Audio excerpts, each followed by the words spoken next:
Nurse, nagkaroon na pa kayo ng ganyang pasyente dati? Gagaling pa kaya yan? Ngayon pa lang ako nakahandle ng catatonic patient. Pero, based na pag-aralan namin, may mga nakaka-recover naman. Depende sa treatment na gagawin. Sige po, mauna na po ako. Salamat.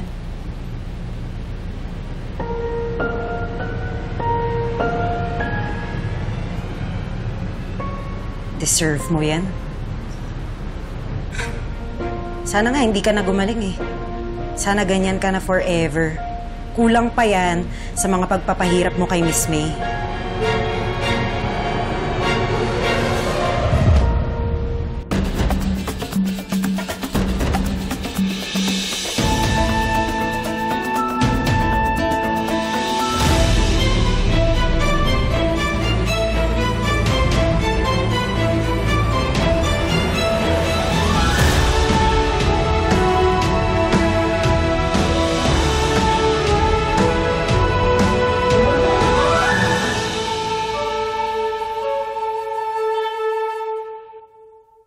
Ako, Ikit, ano ito? Secret. 1, 2, 3.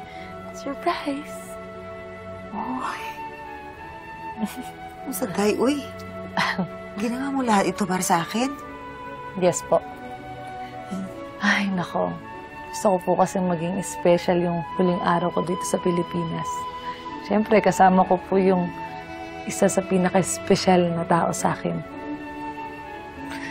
Bukas na po kasi yung flight ko eh. Miss May, natatandaan niyo to? Ito po yung huling perang binigay niyo po sa akin dati. Sa Japan. Sandali. O, eto. Ay! Hindi. Miss May. Kunin mo na yan. Hindi ko na po matatanggap yan. Sobra-sobra na po yung naitulong niyo sa akin. Ayoko na po nakakaya. Kasamang tumatanggi sa grasya. Kunin mo na yan. Kunin mo na yan. O, sige nga, paano kung hindi mo agad makuha yung pitaka mo? Paano mo babayaran yung tren at saka yung taxi? Alam mo, Miss May, sobrang memorable sa akin ang unang pagkikita natin. Kasi, naging savior ko po kayo. Naging savior ko po kayo noong mga panahon na wala po akong matatakbuhan na iba. Napakaswerte ko po kasi nagalala po kita.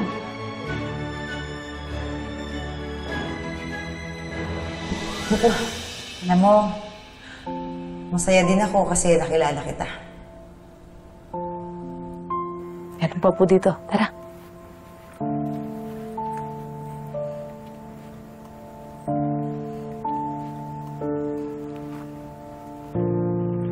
Uy! Tatandaan ko to. Pumunta lang naman ho ako dito para po dalhan kayo ng lutong ulam. Masarap po to, Miss May, kasi may kasama pong sorry yan. Kasi dun sa nangyari po na nakaraan, sa may event mo, peace offering po ba? Sige. Tumutulo. Kaso nga lang, puksaan ako dun sa scammer niyo, di ba? Tumapon na uyos ako kasi dami na akong nangyari, di ba? Salamat. Salamat, Ikit. At dyan tayo nagsimula maging close. Alam mo, hindi ko akalain na gagawin mo yan for me. At dahil sa heroic act mo, hindi lang ako natulungan mo, kundi pati si Emily dahil hindi na maaabuso ang charity na tinayo ko para sa kanya. Thank you. At meron pa. Marami pa to. Oh. Ayan. Natatandaan niyo po ba yan? Maskara po yan ni Mr. Rayosa. Alam niyo ba, sariling tatay niya, hindi siya nire-recognize. Pero hindi ko na po kailangan suotin yan. Kasi po, binalik niyo po sa akin yung dati kong itsura. Huwag na lang kaya natin tanggalin tong benda ko. Kasi mismo natatakot ho ako eh. Baka po pangit pa rin po ako. Baka masayang yung perang pinampa-opera na nakakahiya naman po sa inyo. Lalo po ako naging palaban. Dahil po sa inyo.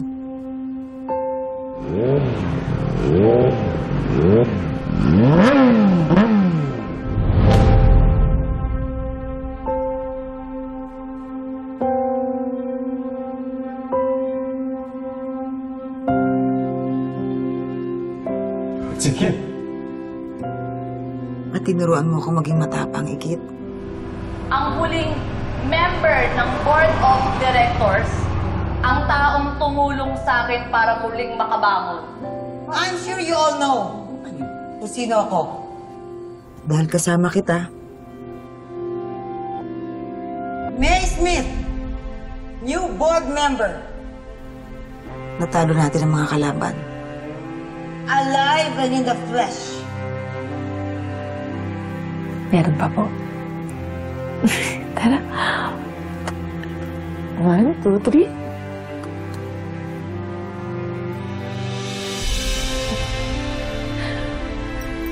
Alam mo, Miss May, lahat ng mga pictures na yan, may kopya na ako. Babaunin ko lahat ng yan pag pumunta na ako ng Greece.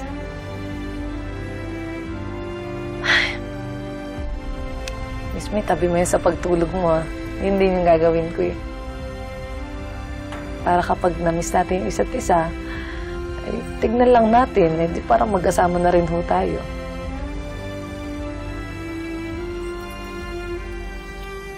Ikit. Huwag ka nang umalis. Please. Gumawa tayo ng maraming memories. Kung mahal mo ako, kung importante ako sa'yo, hindi ka aalis.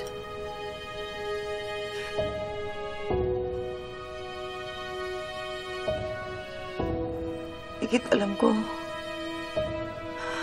malaki ang hinihiling ko sa'yo.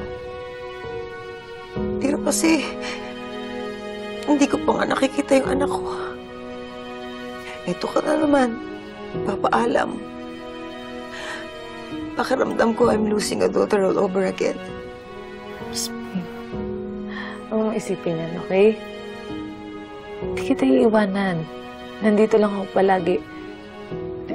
I-message mo ko, tawagan mo ko, sasagot ako. Pero kasi iba pa rin yung nandito ka.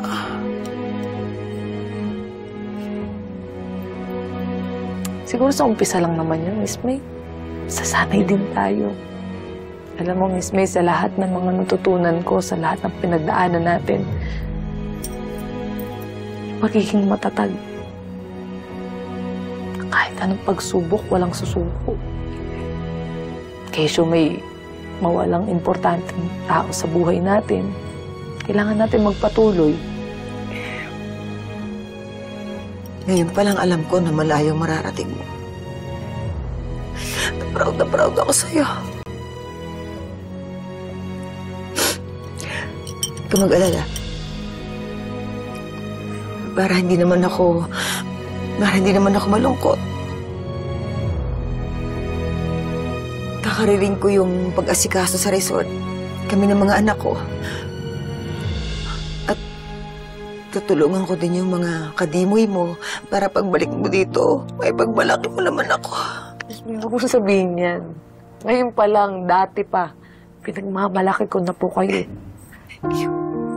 Kasi kahit ang daming ang pangit na nangyari, magandang nangyari, pinagpapasalamat ko palagi na ang swerte-swerte ko. Kasi dumating kayo sa buhay ko.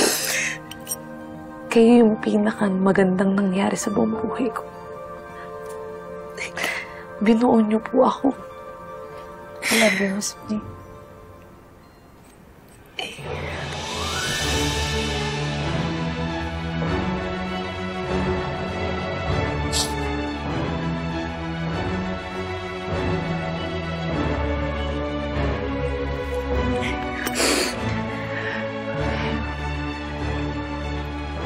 I love you.